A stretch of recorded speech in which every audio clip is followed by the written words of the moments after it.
Good morning. Yes, അങ്ങനെ കുറേ നാളിന് ശേഷം നാട്ടിലെ ഒരു യാത്ര പോകണം. ഒന്നുമല്ല, ഒന്ന് കോഴിക്കോട് വരെ പോകണം. മലപ്പുറം വഴി കോഴിക്കോട് ഒരു ചെറിയ പരിപാടിയുണ്ട്. അപ്പോൾ ഉടുപ്പൊക്കെ എടുത്തിരിക്കുന്നത് ചുളുങ്ങായിരിക്കാൻ വേണ്ടി ബാഗിനകത്ത് എടുത്തില്ല. ഞാൻ ഒറ്റയ്ക്കാണ് പോകുന്നത്.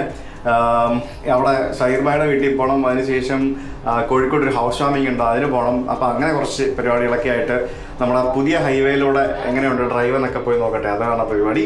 സോ എന്താ പറയുക, കുറേ നാളിന് ശേഷം നമ്മൾ നാട്ടിലെത്തി. നാട്ടിൽ വന്ന് നമ്മൾ എന്താ പറയുക, നാടിൻ്റെ ആ ഒരു പൾസ് എങ്ങനെയുണ്ടെന്ന് നോക്കട്ടെ പുറത്ത് പോയിട്ട്. പക്ഷേ എന്തൊക്കെ പരിപാടികളല്ലേ. ഞാൻ ഡ്രോണൊക്കെ എടുത്തിട്ടുണ്ട്. നമ്മളെ പുതിയ ഹൈവേയുടെ വിഷ്വൽസ് എന്തെങ്കിലുമൊക്കെ എടുക്കാൻ പറ്റുന്നുണ്ടെങ്കിൽ നമുക്ക് നോക്കാമല്ലോ. അതോട്ടിരിക്കട്ടെ. ആദ്യം നമുക്ക് കോട്ടക്കൽ പോകണം. കോട്ടക്കൽ പോയിട്ട് സൈർബായുടെ വീട്ടിൽ പോയിട്ട് അവിടെ നിന്ന് വേണം നമുക്ക് കോഴിക്കോട് പോകാനായിട്ട്. അതാണ് പരിപാടി. അതിന് മുമ്പായിട്ട് എനിക്ക് ആക്ച്വലി ഞാൻ 1-2 വള്ളിയൊക്കെ പറ്റിയിരിക്കുക. ഞാൻ ഇന്നലെ നെക്സസ് കമ്മ്യൂണിക്കേഷനിൽ പോയി ഫോൺ വാങ്ങിച്ചായിരുന്നു. അവിടെ പോയി ഫോൺ വാങ്ങിച്ചിട്ട് തിരിച്ച് നമ്മൾ അമേരിക്കൻ യാത്രയിലാണ്. നമ്മൾ ഒരു ഫോൺ, എൻ്റെ 2 ഫോണുണ്ട്. ഒന്ന് ഞാൻ വീഡിയോ എടുക്കുന്ന ഫോണും, ഒന്ന് ഞാൻ എൻ്റെ പേഴ്സണൽ പർപ്പസിന് യൂസ് ചെയ്യുന്ന ഫോണും. അപ്പോൾ ഞാൻ വീഡിയോ എടുക്കുന്ന ഫോൺ ഞാൻ യൂസിൽ വെച്ചിട്ട് ഞാൻ അപ്ഗ്രേഡ് ചെയ്തായിരുന്നു. പിന്നെ എല്ലാ വർഷവും നമ്മൾ നെക്സസ് കമ്മ്യൂണിക്കേഷനിൽ നിന്ന് ഫോൺ വാങ്ങുന്നതാണ്. അപ്പോൾ ഈ വർഷം കഴിഞ്ഞ ദിവസം പോയിട്ട് ഫോൺ വാങ്ങിച്ചു. അപ്പോൾ ആ ഫോൺ വാങ്ങിച്ചു കഴിഞ്ഞിട്ട് അതിൻ്റെ പഴയ ഫോണിൽ നിന്ന് എൻ്റെ ഈസിം ട്രാൻസ്ഫർ ചെയ്ത് പുതിയ ഫോണിലേക്ക് മാറ്റാൻ നേരം അത് രണ്ടും ട്രാൻസ്ഫർ ആയില്ല. സാധാരണ ജിയോ എയർടെലാണ് ഞാൻ യൂസ് ചെയ്യുന്നത്. അപ്പോൾ ഈ ജിയോ എയർടെലും ഈസി ആയിട്ട് ഈസിം പഴയ ഫോണിൽ നിന്ന് പുതിയ ഫോണിലേക്ക് ട്രാൻസ്ഫർ ആവേണ്ടതാണ്. അപ്പോൾ അത് ആയില്ല. അപ്പോൾ അങ്ങനെ ട്രാൻസ്ഫർ ആകുന്ന സമയത്തുള്ള കോംപ്ലിക്കേഷൻസ് ഒഴിവാക്കാൻ വേണ്ടി വിദേശ രാജ്യങ്ങളിൽ ട്രാവൽ ചെയ്യുന്ന സമയത്ത് ഫോൺ വാങ്ങിച്ചു കഴിഞ്ഞാൽ ഇത് മാറ്റാണ്ടിരിക്കുക. പ്രത്യേകിച്ച് ഈസിം ആണെന്നുണ്ടെങ്കിൽ മാറ്റി കഴിഞ്ഞാൽ പിന്നെ വള്ളിയാവും. ഇപ്പം എനിക്ക് ഇവരുടെ ജിയോൻ്റെയും എയർടെലിൻ്റെയും ഓഫീസിൽ പോയിട്ട് എൻ്റെ KYC വെരിഫൈ ചെയ്ത് കഴിഞ്ഞാൽ മാത്രമേ എനിക്ക് പുതിയ ഈസിം വാങ്ങാൻ പറ്റുള്ളൂ. ഞാൻ ഇന്നലെ കുറേ പണി ട്രൈ ചെയ്തു, പക്ഷെ ഒന്നും വർക്കൗട്ട് ആയില്ല. അപ്പം അങ്ങനത്തെ കാര്യങ്ങൾ ശ്രദ്ധിക്കുക, ഇല്ലാന്നുണ്ടെങ്കിൽ പണി കിട്ടും. അപ്പോൾ എനിക്ക് അത് ചെയ്യണം. ഇന്നലെ ഋഷിനെ കൊണ്ടാണ് അവിടെ നെക്സസ് കമ്മ്യൂണിക്കേഷനിൽ പോയത്. നമ്മളവിടെ എപ്പോൾ പോയാലും അവിടെ എന്തെങ്കിലും തരത്തിലുള്ള പെറ്റ്സ് ഉണ്ടാവും. അപ്പോൾ ഇന്നലെ അവിടെ ഒരു ചെറിയ കുഞ്ഞ് പാമ്പുണ്ടായിരുന്നു.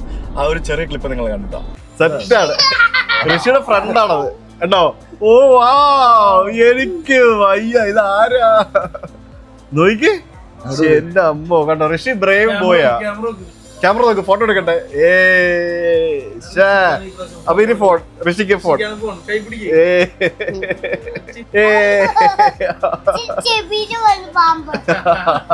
അയ്യോ, അങ്ങനെ നമ്മുടെ iPhone 17 Pro നമ്മൾ അമേരിക്കൻ യാത്രയിൽ ഒരു ഫോൺ മാറിയിരുന്നു. പക്ഷെ അങ്ങനല്ല, എല്ലാ വർഷവും ഇവിടെ നിന്നൊരു ഫോൺ എടുക്കുന്ന പതിവാണ്. നമ്മുടെ പെൻഡാമെനിലെ നെക്സസ് കമ്മ്യൂണിക്കേഷൻ. അപ്പോ എന്തുവാടാ അതൊക്കെ മുറുകെ പിടിച്ച്. അപ്പോ ഞാൻ എടുത്തത് ബ്ലൂ ആയിരുന്നെങ്കിൽ ഇപ്പൊ ഞാൻ എടുക്കുന്നത് ഓറഞ്ച് ആണ്. ഇപ്പൊ വില കുറഞ്ഞു അല്ലേ? ഇപ്പൊ വില കുറഞ്ഞിട്ടുണ്ട്. ഇറങ്ങിയ സമയത്ത് വില കൂടുതലായിരുന്നു.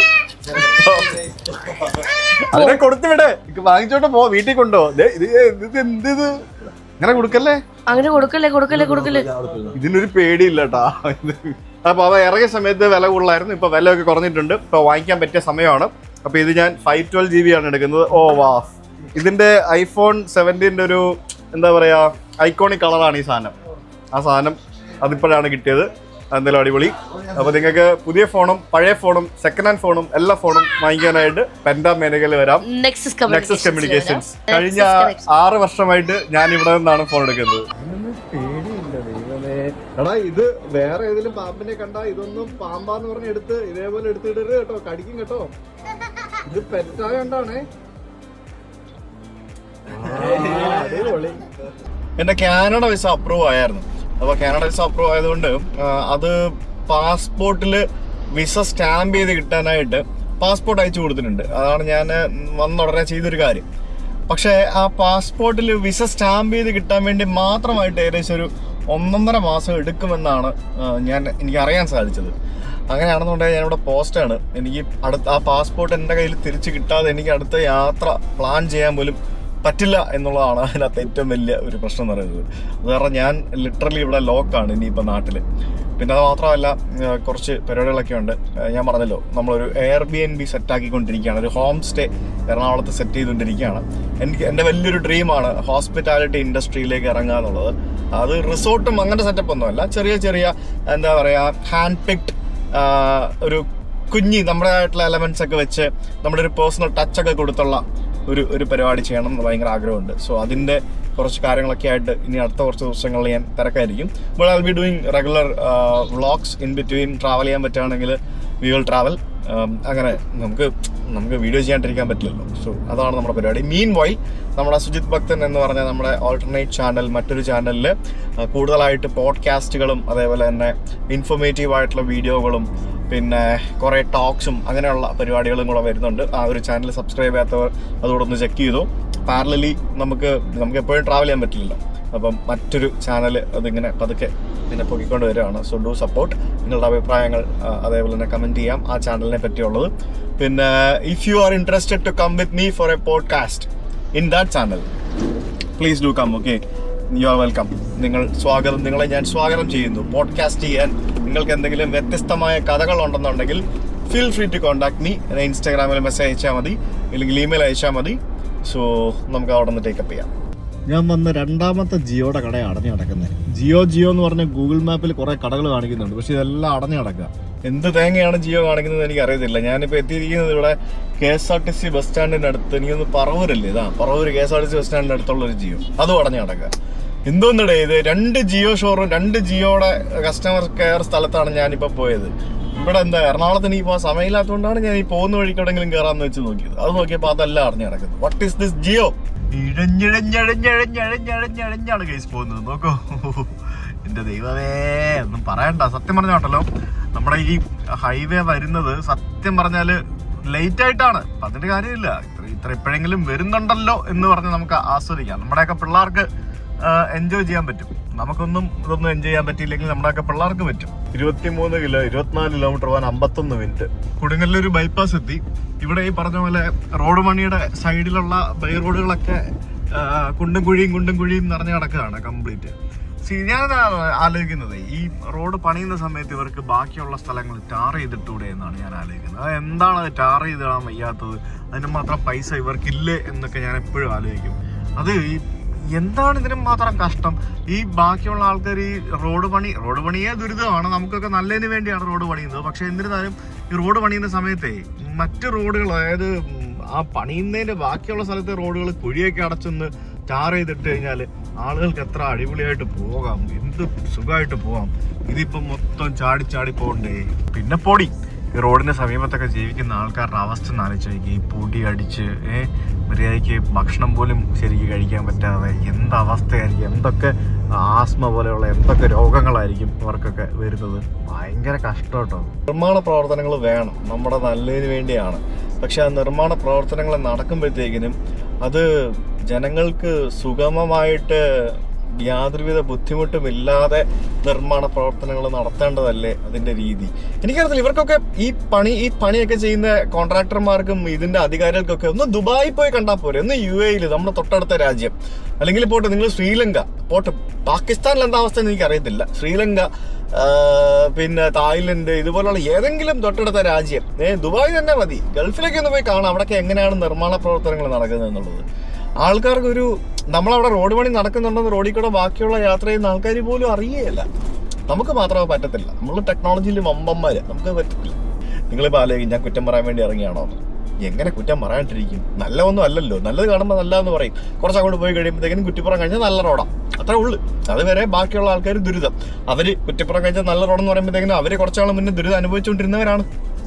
ഏത് അവിടുത്തെ ജനങ്ങളും ദുരിതം അനുഭവിച്ചാണ്. ദുരിതം അനുഭവിച്ച് നമുക്ക് നല്ലത് തന്നാൽ മാത്രമേ ഇവർക്ക് എന്തെങ്കിലുമൊക്കെ മെച്ചം ഉണ്ടാവുള്ളൂ എന്നാണ് എനിക്ക് തോന്നുന്നത്. എന്നാൽ മാത്രമേ നമ്മൾ നല്ലത് പറയുള്ളൂ. നീയൊക്കെ കുറേ നാളിങ്ങനെ ദുരിതം അനുഭവിച്ചു കഴിഞ്ഞ് നല്ലത് കിട്ടുമ്പോഴത്തേക്കിനും നീയൊക്കെ ഹാപ്പി ആവും എന്നുള്ള ആറ്റിറ്റ്യൂഡായിരിക്കും. എന്തായാലും കോമഡിയാണ്. ഇത് അടുത്ത ജിയോ, അതും അടച്ചിട്ടിരിക്കുന്നത്. നോക്കിയേ എന്തോന്നാണ് ഇത്. ഇനി ഞാൻ ജിയോ സർവീസ് സെന്ററിന് ഞാൻ എവിടെ പോവൂടെ? ഇത് ഞാനിപ്പോൾ എവിടെ എത്തിയത്? ചന്ദ്രാപ്പിനിയോ അങ്ങനെ എന്തൊരു സ്ഥലം. ഗൂഗിൾ മാപ്പിൽ കാണിക്കുന്ന എല്ലാ ജിയോയും അടച്ചിട്ടിരിക്കുക. ഇനി ഞാൻ ഏതെങ്കിലും കടയിൽ കയറി ചോദിക്കണത് എന്നാ ചെയ്യേണ്ടതെന്നുള്ളത്. ജിയോയുടെ ജിയോ ദേഷ്യം വരുന്നുണ്ട്. ജിയോ ഇടയ്ക്കിടയ്ക്ക് നല്ല റോഡ് വരുന്നുണ്ട് കേട്ടോ. 2 സൈഡും അടിപൊളിയായിട്ട് ടാർ ചെയ്തിട്ട റോഡ്. ഒരു 1-2 കിലോമീറ്റർ ദൂരത്തേക്കൊക്കെ നമുക്ക് ഇടയ്ക്കിടയ്ക്ക് ഇങ്ങനത്തെ റോഡ് കിട്ടും. അങ്ങനെ കിട്ടുമ്പോഴത്തേക്കിന് ആൾക്കാർ ചീറിപ്പറഞ്ഞിങ്ങനെ വരുന്ന കാണാൻ സാധിക്കും. അതായത് ഓവർടേക്ക് ചെയ്യുമ്പം ആർക്കും ഒരു മയവും ഇല്ലാത്ത രീതിയിലേക്കായിരിക്കും നമ്മൾ ഓവർടേക്ക് ചെയ്യുന്നത്. നമ്മളെല്ലാവരും അങ്ങനെ തന്നെ. നല്ല റോഡ്, ഇങ്ങനെ പൊളിഞ്ഞ റോഡിനിടയ്ക്ക് നല്ല റോഡ് കിട്ടുമ്പോഴത്തേക്കിനും നമ്മൾ അങ്ങനെയല്ലേ ചെയ്യുള്ളൂ. പിന്നെ ആകെ മൂടിയ ഒരു കാലാവസ്ഥയാണ് ഉണ്ടല്ലേ. സൂര്യൻ പോലും മര്യാദക്കില്ല. കേരളം മൊത്തം ഇങ്ങനത്തെ റോഡായി കഴിഞ്ഞാൽ അടിപൊളിയായിരിക്കും അല്ലേ മൊത്തത്തില്. ചാവക്കാട് എത്താറായും തോന്നുന്നു. അപ്പോൾ ഏതൊക്കെയോ വഴികളിൽ കൂടെ ഡൈവേഷനൊക്കെ ഡീവിയേഷനൊക്കെ വിട്ടുകൊണ്ടിരിക്കുകയാണ്. എനിക്ക് തോന്നുന്നു അവിടെ ഹൈവേയിൽ കാര്യമായിട്ടുള്ള എന്തൊക്കെയോ പണികൾ കാരണം മൊത്തത്തിൽ ഡൈവേഷൻ്റെ പരിപാടികളാണെന്ന് തോന്നുന്നു. ഞാനിപ്പോൾ കുറേ നേരമായിട്ട് ഒരു ചെറിയ ഇടുങ്ങിയ റോഡിലൂടെയാണ് പോകുന്നത്. പൊന്നാനിയൊക്കെ എത്തിയപ്പോഴത്തേക്കിനും കിടിലൻ റോഡ്, ഒന്നും പറയാനില്ല. ഇത് പണി കഴിഞ്ഞ് കഴിഞ്ഞാൽ പൊളിക്കും.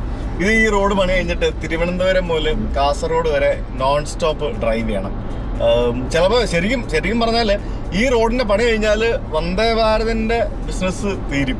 കാരണം വന്ദേ ഭാരതിനെ കാട്ടി ഫാസ്റ്റായിട്ട് KSRTCക്ക് ഈ റൂട്ടിൽ നോൺ സ്റ്റോപ്പ് വണ്ടി, അതായത് തിരുവനന്തപുരം കണ്ണൂർ, തിരുവനന്തപുരം കാസർഗോഡ് എന്നൊക്കെ പറഞ്ഞുകൊണ്ട് ലിമിറ്റഡ് സ്റ്റോപ്പുകൾ കൊടുത്തിട്ട് നിങ്ങൾക്ക് ഈ ഹൈവേ റൈഡർ എന്നൊക്കെ പറഞ്ഞുകൊണ്ട് വണ്ടി ഓടിക്കാൻ പറ്റും. ഭയങ്കര കിഡിലായിട്ട് നിങ്ങളുടെ ബിസിനസ് ക്ലാസ് എന്നൊക്കെ പറഞ്ഞുകൊണ്ട് നിങ്ങൾ പുതിയ ബസ്സൊക്കെ കൊണ്ടുവരുന്നില്ലേ, അതൊക്കെ ഓടിക്കാം.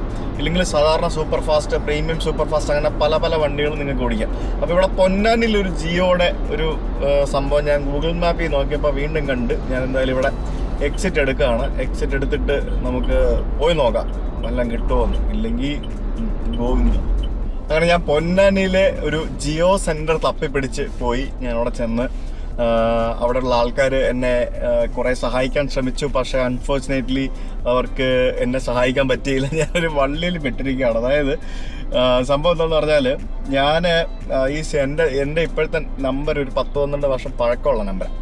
അപ്പോൾ ഞാൻ ആ സമയത്ത് എടുത്ത എൻ്റെ ആധാറിൽ എൻ്റെ പേര് ഞാൻ ചെറിയൊരു മൈന്യൂട്ട് ചേഞ്ചസ് വരുത്തിയിരുന്നു. അതായത് എൻ്റെ പേരിൻ്റെ എക്സ്പാൻഷനൊക്കെ ചേർത്ത് പാസ്പോർട്ടിലെ പേര് പറഞ്ഞ് ഞാൻ ആധാർ അപ്ഡേറ്റ് ചെയ്തിരുന്നു. അങ്ങനെ ആധാർ അപ്ഡേറ്റ് ചെയ്ത് കഴിഞ്ഞപ്പോഴത്തേക്കിനും എൻ്റെ നമ്മൾ തിരിച്ച് ഹൈവേ വന്ന് കയറി കേട്ടോ. എൻ്റെ അവിടെ ചെന്ന് സിം എടുക്കാൻ പോകുമ്പം ഒതൻറ്റിക്കേഷൻ ചെയ്യുമ്പോഴത്തേക്കിനും നമുക്ക് പേര് നെയിം മിസ്മാച്ച് എന്ന് പറഞ്ഞ് കാണിക്കുന്നു. അപ്പോൾ അവിടെ ഇപ്പം നിലവിലുള്ള ആൾക്കാർക്ക് അത് എനിക്ക് ചെയ്തു തരാൻ ഫർദർ അത് എന്ത് ചെയ്യണം എന്നുള്ളതിനെ പറ്റി അവർക്ക് എന്ത് ധാരണയില്ലാന്നോ എന്തോ ബുദ്ധിമുട്ട്, കുറച്ച് ടൈം എടുക്കുന്ന പ്രോസസ്സാണെന്നൊക്കെ പറഞ്ഞു. സോ അങ്ങനെ സിമ്മില്ലാതെ ഞാൻ നടക്കുകയാണ്. എന്തോ അവസ്ഥയാണെന്ന് എനിക്ക് വാട്സപ്പ് കിട്ടും. ഞാൻ ഐറാലോയിൽ ഞാനൊരു സിം ഡൗൺലോഡ് ചെയ്ത് വെച്ചിട്ടുണ്ട്, ഇന്ത്യൻ സിം. അതുകൊണ്ട് അതിൽ എനിക്ക് വാട്സപ്പ് കിട്ടും. So that will work. എന്തൊക്കെ പരിപാടിയല്ലേ. പൊന്നാനിയൊക്കെ കഴിഞ്ഞപ്പോഴത്തേക്കും റോഡെന്ന് പറഞ്ഞു കഴിഞ്ഞാൽ നല്ല അടിപൊളി കിടിലും കിടക്കാച്ച റോഡാണല്ലേ. നമ്മൾ ഇതിൽ സ്പീഡ് കയറുന്നത് അറിയത്തേ ഇല്ല. പക്ഷെ എല്ലായിടത്തും റോഡിൽ 50 കിലോമീറ്റർ എന്നൊക്കെ പറഞ്ഞ് സ്പീഡ് ലിമിറ്റ് എഴുതി വെച്ചിരിക്കും. ഇത്രയും നല്ല റോഡ് പണിതിട്ട് 50 കിലോമീറ്റർ എന്നൊക്കെ പറഞ്ഞ് സ്പീഡ് ലിമിറ്റ്, ചിലപ്പോൾ ഈ എക്സിറ്റ് എൻട്രിയുടെ സ്ഥലത്തായിരിക്കും 50 കിലോമീറ്റർ എന്നുള്ള സ്പീഡ് ആപ്ലിക്കബിൾ എന്ന് തോന്നുന്നു. അങ്ങനെ സ്പീഡ് ലിമിറ്റ് ഒക്കെ എഴുതി വെച്ചിരിക്കുന്നത് ശരിക്കും എന്തോ കഷ്ടമല്ലേ. കുറ്റിപ്പുറം പാലമൊക്കെ നോക്കി, എൻ്റെ ദൈവമേ ഒരു രക്ഷയില്ല. ഇത് പൊളി, വേറെ ലെവൽ. കുറ്റിപ്പുറം പാലം, ഭാരതപ്പുഴയുടെ മേളിലുള്ള പാലമൊക്കെ സെറ്റായി, വമ്പ സെറ്റായി. ഇതൊന്നും അറിയുന്നതേ ഇല്ല ഇതിലൂടെ പോകുന്നത്. അങ്ങനെ ഫൈനലി ഗൈസ് നോക്കൂ, ആരാണ് എൻ്റെ കൂടെ? ഞാനാണ്. അങ്ങനെ ഞാൻ ഡ്രൈവർ സീറ്റിൽ നിന്ന് മാറി. എൻ്റെ അമ്മ ദൈവമേ, ഞാൻ ഫോൺ എടുക്കാനോ സമ്മതിക്കില്ല. ഞാനാണെങ്കിൽ എറണാകുളത്ത് നിന്ന് ഇവിടെ വരെ വണ്ടി ഓടിച്ച് വന്ന് മതിയെ ഇരിക്കുകയാണ് ഇവിടെ. അതുകൊണ്ടാണ് സൈർ ഭായിനോട് വണ്ടി ഓടിക്കാൻ പറഞ്ഞത് കോഴിക്കോട് വരെ. നിങ്ങൾക്ക് പിന്നെ നിങ്ങളുടെ ഇവിടുത്തെ റോഡൊക്കെ നന്നായല്ലോ. ഞങ്ങള് പാവം തെക്കൻ കേരളത്തിലെ ആൾക്കാർക്ക് റോഡൊക്കെ ഇപ്പോഴും പൊളിഞ്ഞിടക്കുക.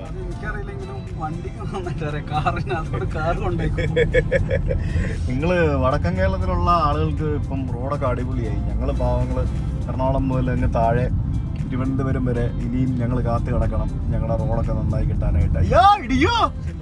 ഇടിപ്പിക്കരുത്. നമ്മളങ്ങനെ കോഴിക്കോട് എത്തി. കോഴിക്കോട് ബൈപ്പാസിലെ ടോളാണ് ആ കാണുന്നത്. ഉണ്ടോ?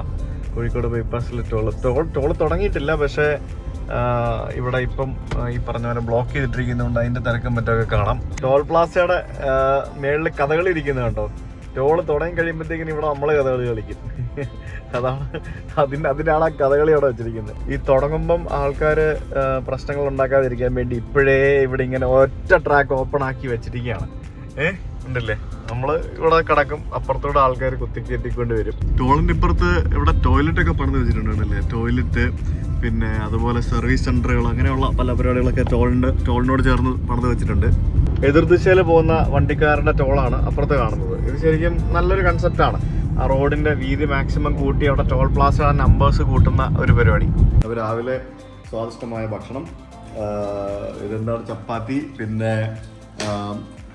ബീഫ്, ചിക്കൻ കറി എല്ലാം രാവിലെ എത്തിയിട്ട് ഉണ്ടാക്കിയാണ്. Thank you so much. ഞങ്ങളുടെ വീട്ടിൽ രാവിലെ നോൺ വെജ് ഒന്നുമില്ല. രാവിലെ മിക്കവാറും ദോശയും സാമ്പാറും കഴിക്കും. എൻ്റെ മോൻ അത് മതി. എൻ്റെ മോനല്ല, എനിക്ക് തന്നെ താല്പര്യം. എൻ്റെ മോന് 3 നേരം ദോശയും സാമ്പാറും കൊണ്ടുവരാൻ കഴിക്കും. അവൻ രാവിലെ എണീറ്റ് പറയും ഇന്നത് വേണം, അത് ഉണ്ടാക്കി കൊടുത്താൽ അന്ന് കഴിക്കും, ഇനി കഴിക്കില്ല. അങ്ങനെയൊക്കെയാണ് ഇപ്പം പരിപാടി. രാവിലെ എണീറ്റ് ഓർഡർ ഇടുന്ന പരിപാടിയാണ്.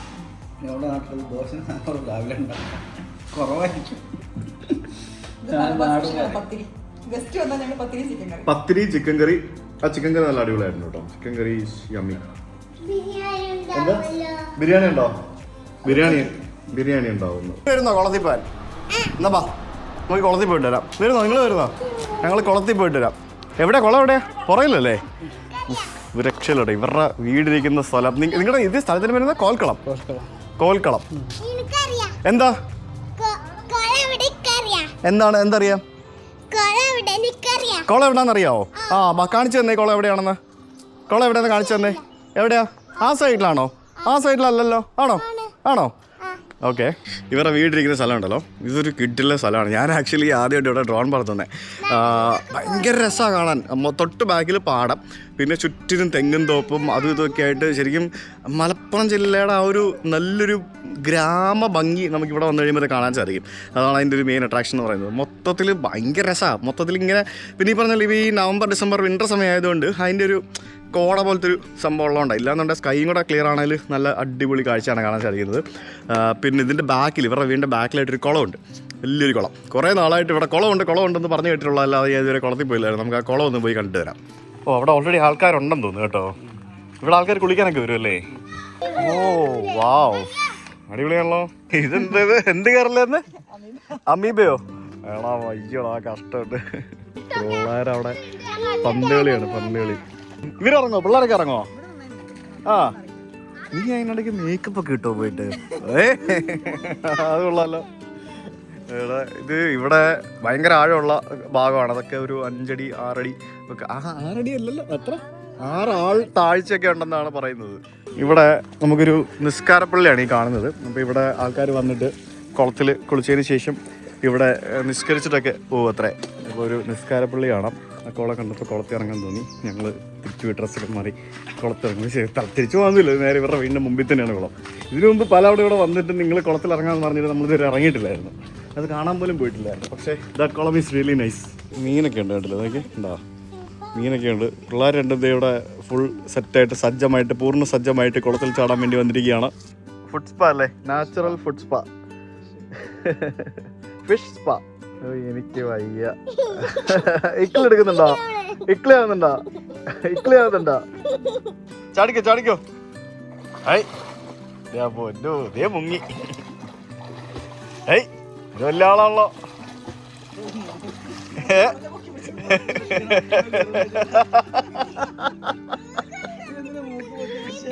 നിന്റെ മേക്കപ്പ് എല്ലാം പോയല്ലോ. നീ മേക്കപ്പ് ഒക്കെ ഇട്ടിട്ട് വന്നിട്ട്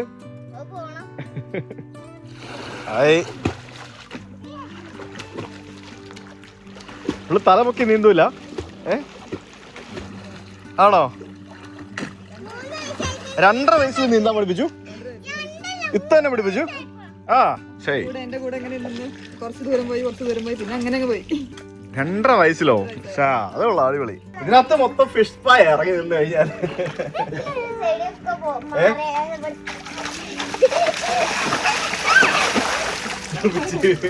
ഞാൻ സ്വിമ്മിംഗ് പൂളിലും കടലിലും മാത്രം നീന്തിട്ടുള്ളൂ. ഈ കുളത്തിൽ നീന്തി അറിയത്തില്ല. നീന്തി നോക്കൂ, അത്യാവശ്യം നല്ല ആഴമുണ്ട് കേട്ടോ, അത് ഓർമ്മ വേണം. നല്ല ആഴമുണ്ട്, അത് ഓർമ്മ വേണം. മറ്റേ മുങ്ങിപ്പോയ ലൈഫ് ജാക്കറ്റ് ഉണ്ടോ? ഞാൻ വീഡിയോക്ക് വരുന്ന മറ്റൊക്കെ വീഡിയോ വേണ്ടേ?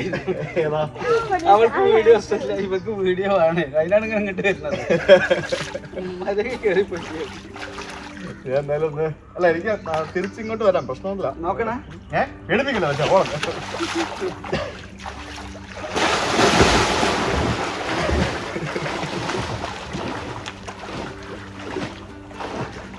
തിരിച്ച് ഇവിടെ പിള്ളേര് ചാടുകയൊക്കെ ചെയ്യുവോ? ആണല്ലേ? നീ എവിടെ ഇറങ്ങണേ? നിനക്ക് നീന്താ അറിയോ? ഇല്ല? നല്ല ആളില്ല അവിടെ? നല്ല ആളില്ലേ? നല്ല ആളില്ലേ? കാലൊന്നും കിട്ടില്ല.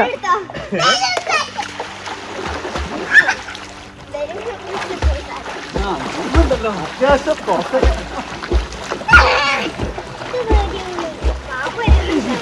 എനിക്കൊരു സ്റ്റാർട്ടിംഗ് ട്രബിൾ ചെറിയ പേടിയൊക്കെ.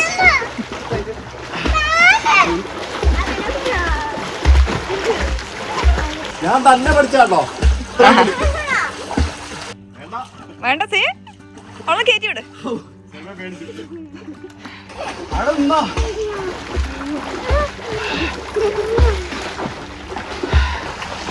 ആ അത്യാവശ്യം ദൂരം പോയാലോ.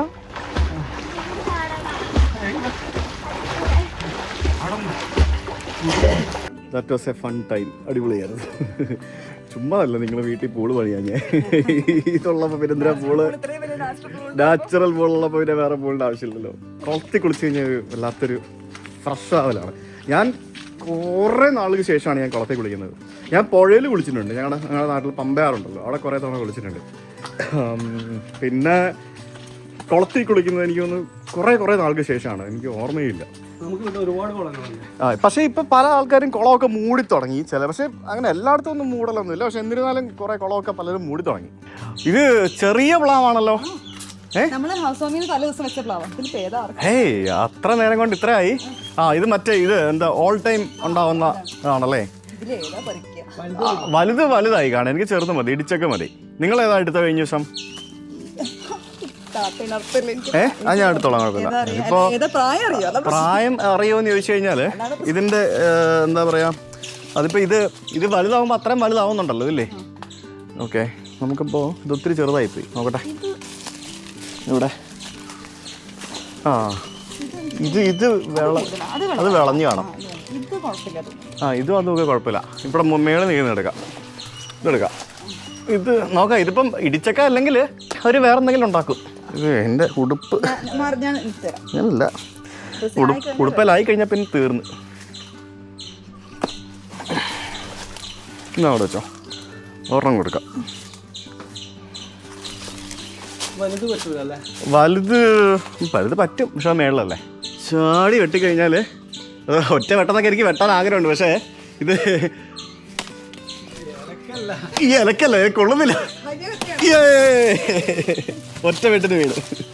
ഇതാ യെസ്, അങ്ങനെ ചക്ക കെട്ടിയിരിക്കുകയാണ്. പിന്നെ ഇറങ്ങണ്ടേ? അപ്പം ശരി, സിയു. കൊച്ചി വരുമ്പോൾ കാണാം. ഇനി നിങ്ങളെന്നാ എറണാകുളത്തേക്ക് വരുന്നേ? പോകുന്നതിന് മുമ്പ് okay. So next time when you come. ഇല്ല, ഇപ്പോഴല്ല, അടുത്ത മാസം 2-3 മാസം കഴിഞ്ഞിട്ട് നമുക്ക് എല്ലാം സെറ്റാക്കാം. അപ്പോൾ ശരി, ഞാൻ എങ്ങട്ടെ. അങ്ങനെ ഞാൻ സൈറുബായുടെ വീട്ടിൽ നിന്ന് ഇറങ്ങിയിട്ട് ഞാനിപ്പോൾ കാടാമ്പുഴ ഭാഗത്ത് വന്നിട്ട് നമ്മുടെ ഹൈവേയിലേക്ക് കയറിയിരിക്കുകയാണ്. എനിക്ക് ശരിക്കും ഇവിടെ നിന്ന് 130 കിലോമീറ്ററാണ് ഇനി പാലാരിവട്ടത്തിൻ്റെ വീട്ടിലേക്കുള്ളത്. ഗൂഗിൾ മാപ്പ് 3.5 മണിക്കൂർ കാണിക്കുന്നുണ്ട്. പിന്നെ ഇവിടെ നിന്ന് പൊന്നാനി വരെ എനിക്ക് നല്ല ഹൈവേ കിട്ടും. പൊന്നാനി കഴിഞ്ഞാൽ പിന്നെ ഞാൻ ഈ പറഞ്ഞ പോലെ ആ ഒരു ഗുരുവായൂർ, ചാവക്കാട് ആ വഴി കൂടൊക്കെ ഇങ്ങനെ കറങ്ങി തിരിഞ്ഞ് പോകേണ്ടതായിട്ട് വരും. ഇങ്ങനെ യൂട്ടേൺ എടുക്കാൻ പാടില്ലല്ലോ ഇവിടെ, എന്നാലും ആൾക്കാർ എടുത്തുകൊണ്ട് വരും. കണ്ടില്ലേ, ടോൾ പ്ലാസകളൊക്കെ റെഡിയായി വരുന്നുണ്ട്. എന്തായാലും വടക്കൻ കേരളത്തിലുള്ള എൻ്റെ വീഡിയോ കാണുന്ന പ്രേക്ഷകർക്കൊക്കെ ഒരു എന്താ പറയുക, ഹാറ്റ്സ് ഓഫ്. കാരണം നിങ്ങൾ ലക്കിയാണ് ഗൈസ്. നിങ്ങൾക്ക് നല്ല റോഡുകൾ കിട്ടി, പെട്ടെന്ന് നിങ്ങൾക്ക് ട്രാവൽ ചെയ്യാൻ പറ്റുന്നു. ഞങ്ങൾ തെക്കൻ കേരളത്തിലുള്ള ആൾക്കാർ ഇനിയും കുറേ നാളുകൾ കാത്തിരിക്കേണ്ടി വരും. ഇനിയും ധാരാളം രക്തസാക്ഷികൾ അവിടെ നിന്നും ഈ റോഡിന് വേണ്ടി ഉണ്ടാവും. അങ്ങനെയൊക്കെ നമുക്ക് പറയേണ്ടിയിരിക്കുന്നു. ഞാൻ ഈ ദേശീയപാതയുടെ ഈ ഒരു ഭാഗത്ത് ശരിക്കും എനിക്ക് ഏറ്റവും ഇഷ്ടപ്പെട്ട ഒരു സ്ട്രെച്ചാണ് ഞാനിപ്പോൾ നിങ്ങളെ കാണിക്കാൻ പോകുന്നത്. അതിൻ്റെ ഒരു ആകാശ ദൃശ്യമാണ് കാണിക്കുന്നത്. ഇത് കാണുമ്പോൾ തന്നെ നിങ്ങൾക്കറിയാം ഇത് എന്താണെന്നുള്ളത്. നമ്മുടെ സ്വന്തം ഭാരതപ്പുഴ. നമ്മുടെ ഭാരതപ്പുഴയുടെ മുകളിലൂടെയുള്ള ആ ഒരു കുറ്റിപ്പുറത്തേക്കുള്ള ആ ഒരു പാലമാണ് നമുക്കിവിടെ കാണുന്നത്. ശരിക്കും ഇവിടെയാണ് അതിഭയങ്കരമായിട്ടുള്ള ഒരു മാറ്റം ഇവരിവിടെ വരുത്തിയിരിക്കുന്നത്.